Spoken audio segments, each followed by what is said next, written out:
David Beckham's MLS franchise Inter Miami isn't exactly steeped in history, considering they were only founded in 2018. However, something, or should I say someone they do have, is now 8-time Ballon d'Or winner Lionel Messi. Since his arrival in July 2023, Messi has been able to guide Inter Miami to their first piece of silverware for the club as they beat Nashville in the League's Cup final. But things haven't always been sunshine and rainbows for the GOAT, as even with him in the team, Inter Miami missed out on the 2023 MLS Playoffs. I wanted to give Messi a true send-off and try and win Inter Miami the MLS Cup.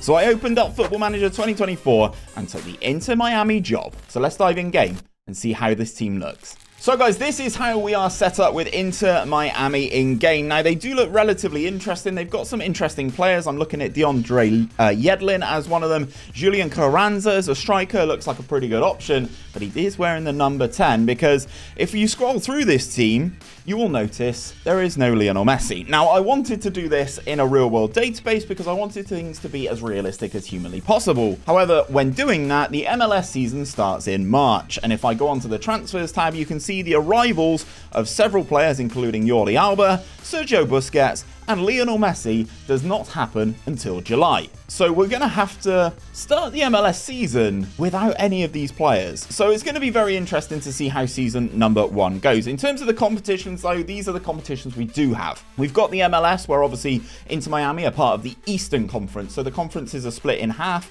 We have an East and a West. And then the Supporters Shield, which you can see in the middle of the screen, is basically a combination of them both. So it combines all of your record, not just in division, it's across the entire MLS. So there are 2 different competitions.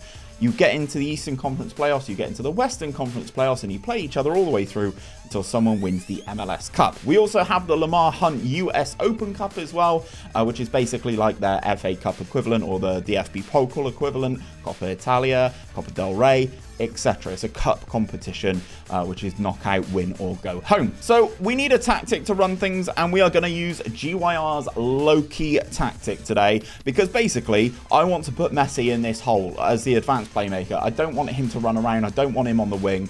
I just want to use him in that spot behind the striker where I think now, given his age, I think he can be very, very deadly. So if we quick pick the team without restriction for our best 11 right now, this is how we are looking, okay? So as I said, 𝗕𝗨𝗬𝗜 is there, Gonzalez Perez is there as well, a nice little option. He is 31 years of age, but a very solid defender, I feel, for the MLS, so he's going to be very good. And then obviously we do have Pizarro, who is going to be a free transfer because I believe he's getting released. And then obviously the man I did touch on, the Argentine Carranza. It's basically like they're prepping for Messi with lots of Argentines, but you can see why they've done it. The team is okay, but I'm awaiting the arrival of Messi, Busquets, and 𝗕𝗨𝗬𝗓 to really make this kind of hit home. If we go back to the competitions tab and we have a look at the MLS, obviously here it is where I said that it's split into the Eastern and the Western Conference. If we take a look at the season preview though, we are 25-1 to win the title. This is before Messi actually arrives, so the odds aren't too bad, but we don't have anyone in that media dream 11, and we're not the best team in the league. Obviously that is of course LAFC. So we are going to simulate the first season because, as I said, when we get to the 15th of July, it's going to be around this sort of area. So he's going to arrive, and his first game is probably going to be this fixture against LAFC. So we're going to get through, and then hopefully we do have Messi for the business end of the season and the playoffs. So let's get to simulating. I'll be back at the end of the season.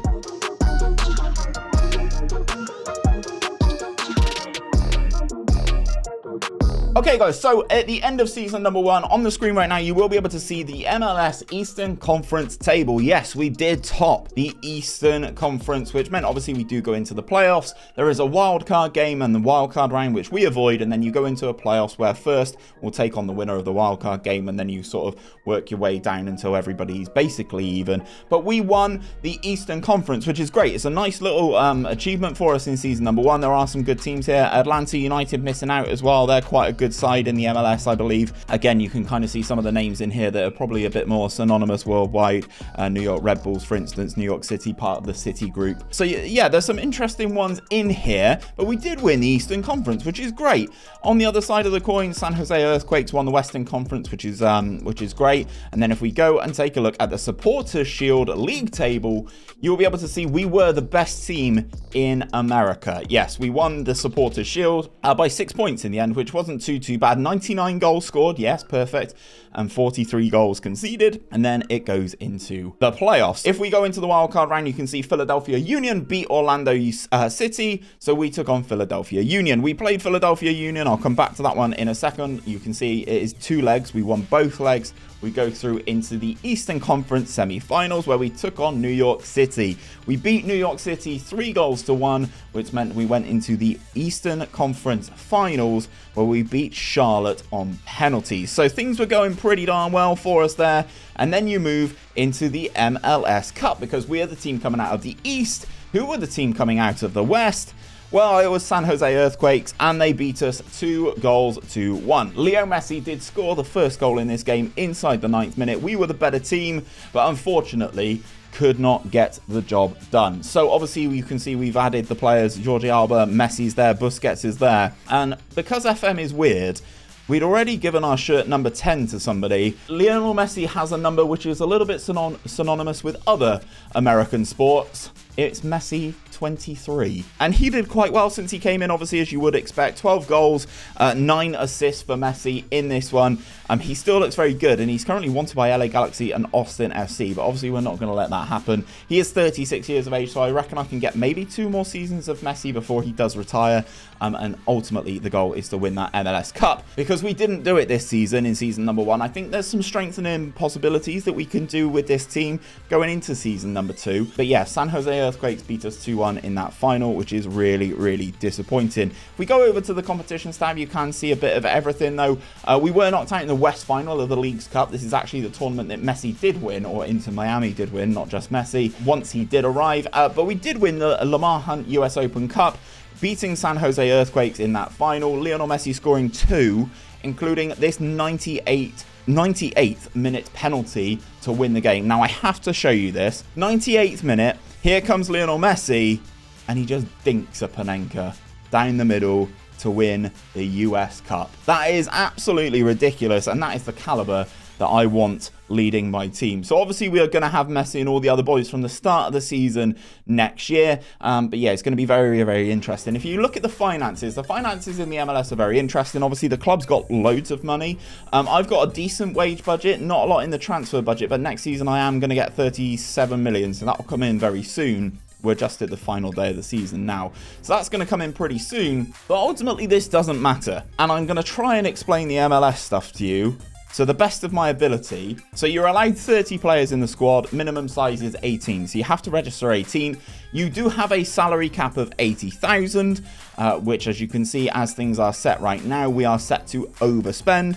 We are only allowed a maximum of 8 internationals. You can buy and sell and trade these slots with other MLS teams. We are allowed a maximum of 3 designated players in the squad. So as you can see, where is Messi? He is one of our designated players here, designated international player. He is a designated player on a designated player contract. Yes, it gets very confusing. We're allowed a maximum of 10 off-budget players, and then some of the more domestic-based rules there. But there is something interesting you can do in the MLS. So if we go and take a look at Messi, I can go onto his contract details, and I can use some of my general allocation money to buy down the impact of his contract. So you can see here I've got £272,000 of general allocation money, and Messi's contract is impacting my salary in terms of its salary cap of £5,000 a week, despite the fact that he is on £325,000 a week. This is the David Beckham rule that was created for the MLS. You can basically pay one player in your squad whatever you like. But I can use some of this general allocation money to buy down the impact of his contract. So there it can go down to 2,300, and that basically allows you a little bit of wiggle room in your cap. So hopefully we can go into season number 2, we can get our improvements going, because I really want to build this team around Messi. He's kind of throwing my star ratings off, but I think there are definite improvements that we can do in this for season number 2. So guys, going into season number 2, this is the transfer business that we've done. As you can see, I've kind of brought in a lot of players. We've drafted 2 players here, and 𝗕𝗏𝗬𝗘𝗬, who actually does look okay. Obviously, there is a draft each year in the MLS. We picked up 𝗕𝗏𝗬𝗘𝗬 as our draft pick. He looks okay alongside Kai Lewis, who I don't think is unfortunately going to get himself a contract. But yeah, we did draft those 2 guys. And then I started going through and picking up a lot of free transfers. Alexander Barbosa, another good Argentine defender, kind of trying to strengthen at the back and let Messi do his thing up front. But a lot of these guys like Oliveira, Santos and stuff like that, I don't think I'm going to be able to register them for the salary cap. So I've kind of brought them in. I'm paying them out of my wage budget, not out of my salary cap. So I don't think I'm going to be able to register them for the MLS. But we did spend £1.2 million bringing in 𝗕𝗨𝗬𝗘𝗚. He comes in from Uruguay, from Defensor Sporting. We spent £1.2 million on him. And the reason I picked him up is because he's a key player in 3 key positions for us. And I think he can go on to do good things at the club maybe in a year or 2. He is 19 years of age, so I think he'll still get good game time, but a natural on either side and up front. And he can also play in the cam spot if definitely required, which is good. I think he's a good option for us, and hopefully we can move things forward. If we look at the tactic and how things are set up, though, this is how things are set up right now. We've got Barbosa comes in as a centre-back, as I did say, alongside Gonzalez Perez. He looks very good. This back line is actually pretty solid, especially for the MLS. Yedlin and Alba as fullbacks are very, very good. Sergio Busquets is still there, knocking around in the DM spot. He is 35 years of age. His legs are going. He's only got 8 pace and 5 acceleration, but I'm hoping he can just be in the right place all the time. We will probably switch those 2 around. So we've got Motta, Messi and Farias behind Carranza. The team's ready to cook. However, Messi is currently injured because he's broken his toe. He's going to be out for 5 to 8 weeks. So it's going to be interesting to see how we do get on, because we are in the CONCACAF Champions League, ladies and gents.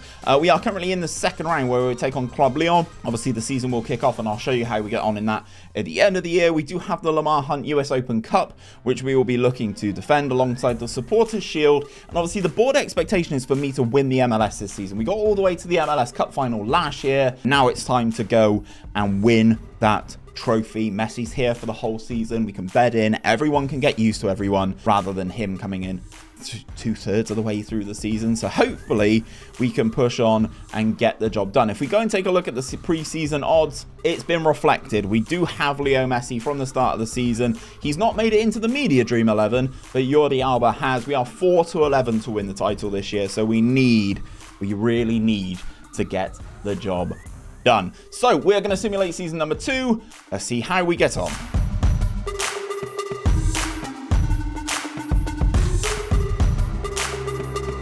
So, flash forward to the end of the season, and we are crowned Eastern Conference champions yet again. We beat Cincinnati comfortably to that top spot, again meaning we avoid the wild card and we will be in that first round of playoff fixtures, which is really, really nice.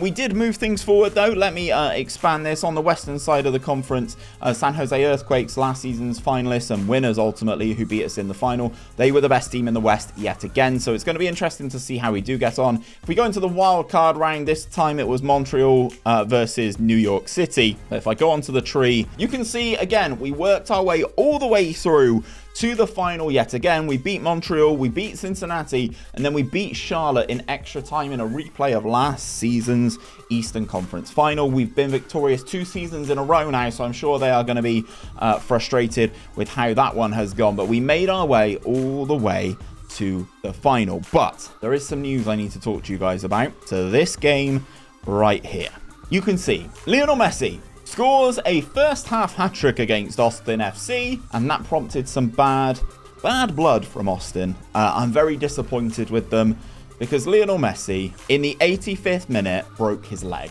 They broke Messi's leg in the game after scoring a hat-trick against them. I've got to show you this. Right, Messi breaks his leg. After scoring a hat-trick as well, I'm completely devastated. I've not actually watched the injury. I just saw, obviously, when simulating that Messi was injured and ruled out for quite a long time. So this is going to be interesting to I mean, the match engine's not necessarily displayed that in the best format, but Messi's broken his leg, guys. And it gets worse. Because of his age, Messi's retired. Messi has retired from this Inter Miami team. And he actually didn't make the playoff run. He actually retired the day after we retained the 𝗕𝗪𝗡𝗡𝗚 US Open Cup. He was there for the trophy lift. We lifted the trophy. He was there, but then didn't do the playoffs, which is sad because, as I said, we got past Charlotte in that and we got all the way to the MLS Cup final. And this year we won it. So it would have been for Lionel Messi. He would have lifted the MLS Cup, but he retired. So just because he was present in the squad at the start of the season and played a lot of the games, despite not playing in the playoffs, we still did manage to lift this trophy. So you're going to have to let me know down in the comments if you think this is Messi's trophy as well. It's a very interesting one. I think he would qualify for a medal. You are going to have to let me know. But this is absolutely justice for Messi. We've gone all the way. Austin, disgusting. Hat-trick scored against them, breaking his leg. I'm fuming. This was the whole point of doing this rebuild with Inter Miami, was to use Messi, give him a nice swan song ending, and it didn't work out. If I flick back into the fixtures as well, you can see we were playing in the 𝗕𝗎𝗡 Champions League as well. We got all the way to the semi-finals where we took on Cruz Azul from Mexico. We won the first game in Miami 5-4, and then we went over to Mexico and got annihilated because one of our defensive midfielders got sent off in the 6th minute. Lots of uphill battling to do here. Lots of bad ratings. 5.4 for the keeper, 5.8 for one of our other midfielders as well. So not a good time, but at this point, it's a disappointing time. But hopefully we can come back for the 𝗕𝗎𝗡 Champions League. Basically, with Messi leaving the club now, I've got lots of money to spend. If I go into my finances and stuff, because Messi has left, my wage budget is 771,000. I'm only spending 238,000 of that. So that means I can go out and get a designated international player to bring in. I can pay them whatever I want to. It's going to be interesting to see what we can do. If we go onto the home screen here, you can see Carranza is our top goal scorer, 29 goals for him. 𝗕𝗓𝗓𝗓 is actually all right for this level, but normally if I looked at his attributes, other than him being fast, I don't know if I'd back him as a good player. Like, technically, he's probably like League One championship level at best. Going to be interesting to see, but he's had a good year for us. Highest average rating and most assists as well. So we're going to have to see. Another thing I do need to touch on, you're also going to have to let me know about this down in the comments. Goalkeeper injuries in FM24, guys. Hopefully you've had some of them as well, because my poor goalkeeper, it seems like his arms are made out of tracing paper. He's broken his arm 3 times in 2 seasons. I'd like to hope that you guys are having these problems, but part of me doesn't hope you're having these problems. But as you can see, he's broken his arm 3 times in 2 years through catching the ball. He is a goalkeeper. Ultimately, though, this is a very good season. We win the MLS Eastern Conference title. We win the MLS Cup. We win the Supporters Shield, and we win the 𝗕𝗪𝗡𝗡𝗚 US Open Cup. Obviously, the 𝗕𝗎𝗡 Champions League didn't go very well for us in the end. We lost and got battered by one of the teams from Mexico, and we got to the East semi-finals, this time in the Leagues Cup, where we lost to Charlotte. I'm going to have one more year here. I think I can go out and get a couple good players in with that Messi money, basically buy down some of the impact of their contracts on the salary cap, and hopefully we can push things forward. Because if I go onto the squad and I show you the rules and the registrations and stuff like that, we are 77,000 at our salary cap, and we have a limit of 84. No, hold on, that's not next season. Next season it goes up to 92. So I've got lots of wiggle room here. Hopefully I can improve this team. I'm going to see what I can do with some of these players, because I'm feeling like we can move things forward. I also do need to touch on, I did sign 𝗕𝗨𝗬𝗓, who's very, very good this year. I think it's going to be handing the keys over to him, because now Messi's gone, I need someone to be a baller in this team. So let's get through this off season, and I'll be back to start season number 3. Okay, guys, so going into season number 3, we've been active in the transfer market. As you can see, several players have left the club. The most notable is Leonardo Campana. He has gone to Burnley for £2.3 million. He was a forward. He wasn't actually playing too much. Attribute wise, though, looks pretty good. I think he could be an interesting signing for anyone in the Premier League. But yeah, unfortunately wasn't working out for us. I kind of do want to play 𝗕𝗨𝗬𝗘. We also have spent some cash, ladies and gents. We brought in this guy, Pedro Sommer. Obviously, he is an American. Comes in from 𝗕𝗨𝗬𝗓 in Spain. I don't know what he was doing there, but he looks like a good little player, a nice little squad player for us, which is really, really cool.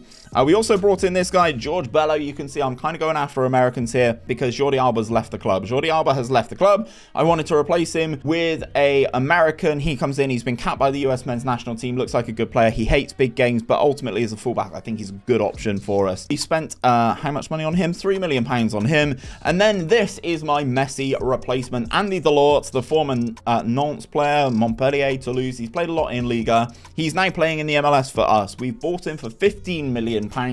Looks supremely well-rounded, can play in the striker position. He is 33 years of age, but obviously that is kind of what the MLS is to a point. But yes, shoots with distance, shoots with power, likes to beat the offside trap, uses the outside of the foot, loves a little 𝗕𝗨𝗬𝗓, does this guy. So he is going to be our big designated international player. He's on £47,000 a week, so it's not the end of the world. I think we can afford him and do quite well there. And then we have also got this guy as well, Brian 𝗕𝗨𝗬𝗓. Sure, let's say that. He comes in from Red Bull Salzburg. Looks like another good defensive option for us. So this is how we are looking. We've done some trades as well because we do have Shaq Moore. However, I don't know if I can actually get him into the team. We traded away some draft picks, some future allocations for this guy and this guy as well. Keaton Parks, who looks like a very good player, American. He came from Philadelphia Union. So the team is looking actually pretty good. We're definitely much more balanced than we were last season. Obviously, Eddie Salcedo is leading that line now. We've got Rodriguez, we've got Farias, we've got 𝗕𝗨𝗬𝗓. We've got a lot of good players. 𝗕𝗨𝗬𝗓 actually at the moment not even making it into the team to start the season, but hopefully we can push on. Sergio Busquets is the sole survivor from this Barcelona invasion, because I can't even remember where Jordi Alba went. He went to Trabzonspor. There you go. He went back to play in Europe. He's playing in Turkey for 650k. So yeah, into the competitions though, we do have the same set of competitions as last year. We are into the quarterfinals. We are into the second round already of the CONCACAF Champions League. The board expectation is to reach the finals of that. Let's just see what we can do. I think this team's pretty good. It feels more balanced than it was previously, so I'm expecting good things. Again, in the MLS, we do have the Eastern Conference, the Supporters Shield, and the US Open Cup. If we take a look at the preseason odds, we are second favourites to win the title. Atlanta United, God, get your words out, Steve, are the favourites. They are odds-on favourites, but 𝗕𝗨𝗬𝗓 is in there. We do have one of the best strikers in the division, according to the season preview. We are going to simulate this third season, and fingers crossed, we can have some justice for Messi.